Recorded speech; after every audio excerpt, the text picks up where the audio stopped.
Mga senyales na lumaki ka sa mahina at negatibong pamilya.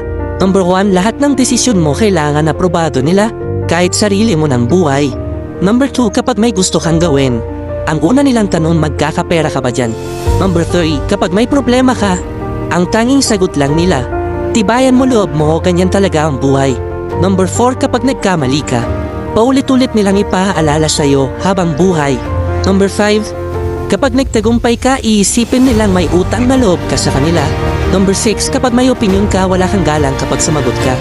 Number 7, kapag hindi mo sila sinunod, wala kang respeto kapag nagmatigas ka. Wala kang utang na loob.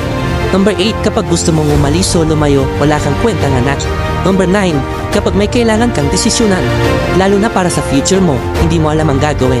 Kasi buong buhay mo, sila ang nagdedesisyon para sa'yo. At ang number 10, hindi mo kilala ang sarili mo. Kasi lumaki kang sinusunod lang kung anong gusto nila. Kung ganito ka lumaki, hindi mo kasalanan. Pero kung mananatili ka sa ganyan, ito ay kasalanan mo na.